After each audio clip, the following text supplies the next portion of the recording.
Dikkat hürmet vatandaşım, leksiyemizi devamlaştırmaz. Andaki leksiyemizin mavzusu mundaq. Prezident Trump tuyuqsuz Çavuşan'ı madihledi. Beijing'nin yükü azaymadı. Belki tek ama köpeydi. Mavzulu haber 8. ayının 22. günü Doyutor bitedi ilan kılındı. Haber mundaq başlan. Amerika Şark vakti 8. ayının 22. günü Amerika Qo'shma Shtatlarının davlat islohoti rakistildirsin. Az ko'riladigan bir ahvolda yaqindan beri Çavuşan o'zini tutib oldi deb ko'rsatdi. Madihlidi. Raketa sinaq qiladigan harakatlarni sodir qilmadi. Amerika bilan Çavuşanning yaqin kelgusida bir vaqt ichida suhbat qurishini umid qilamiz. Bu devlet islohoti ve Amerika Qo'shma Shtatlarının davlat islohoti tillarisining tunji qitim Çavuşan'da oshkora madilganligidir. 21. günü Amerika Qo'shma Shtatlarının davlat islohoti ve tillarisining yana Amerikaning yana bir raqobatchisiga suhbat qurishning signalini tarqatdi.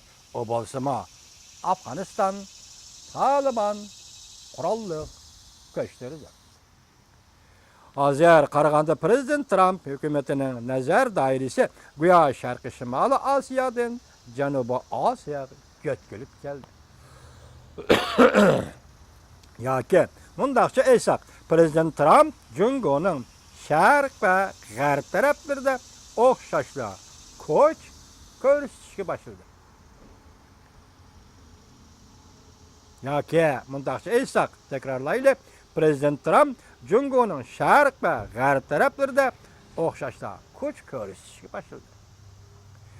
Bundan bir hafta burun, ya'ni 8. ayning 18. kuni Amerika Qo'shma Shtatlarining davlat islohoti vakillari Amerikaning davlat mudofaa ministri James Mattis birlikda Çavuşan'ga oshkora ogohlantirish berib, Amerika Çavuşan'ning tahdidiga qurolli kuch bilan taqobil turadi degan va Yaponiya Amerika bexatarlik shartnomasiga amal qilib, Amerikaning va ittifoqdoshlarining bexatarligini kapolatga ega qilamiz degan edi.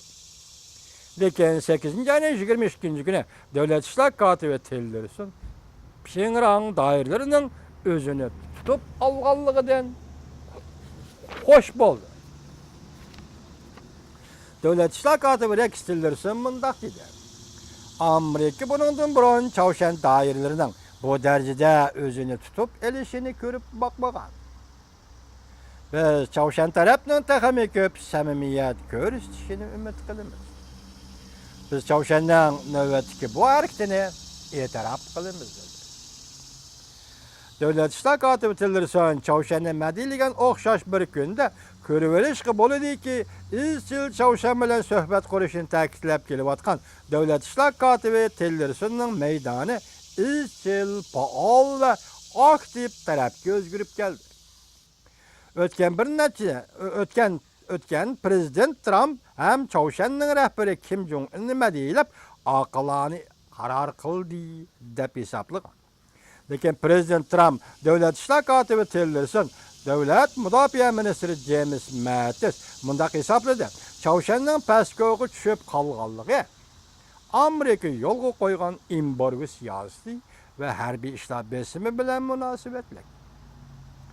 Beijing nisbatan aytganda Amerikaning Çavuşanga yaxshi munosabat qo'llanishi hargizmo Koreya yarim orolida besim azayganlikdan darak bermaydi. Yani bir taraftan Amerika Qo'shma Shtatlarining Prezident Trump 8. ayning 22. kuni Janubiy Osiyo yangi siyosiy e'lon qilib, Hindiston, Afg'onistonni qayta qurish jihatda iqtisodiy yordam berish kerak dedi va Prezident Obama davridagi mo'tadil siyosatni o'zgartib, Pokistonni tanqid qilib, zo'ravonlarga qarshi turish jihatda kuch chiqarmadi dedi. Yani Şimali Asya'da Çavuşan vaziyetinden keyin Prezident Trump G'arb Janubiy Osiyoga kuch yetkazdi.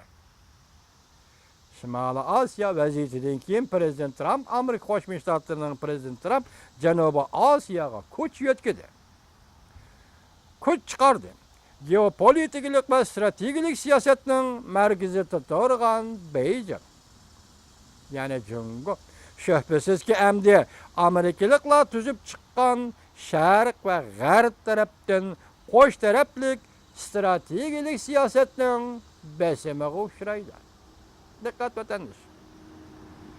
Stratejilik, geopolitiklik siyasetinin merkezi turgan Beijing, yani Cungu. Şüphesiz ki əmdi Amerikalıqla tüzüp çıkan Şərq və Qərb tərəfdən qoş tərəflik stratejilik siyasetinin bəsəməğə döç gelidi. Mesela Afganistan'da kayıt kuruş meselesi de Obama devirde Cungu'ya itibar verilgen. Hatta Amerika, Cungu, Afganistan üç taraf diyalog panksisimi kurulgan. Emdilikte Prezident Trump'ın nazarı Hindistan'a yötkeldi. Prezident Trump hükümetinin işi de kimdi birisi Cungu'nun Orta Şərq stratejilik menfaatinin özlüksüz kengişini ozurap gitişini halamaydı. Biraz.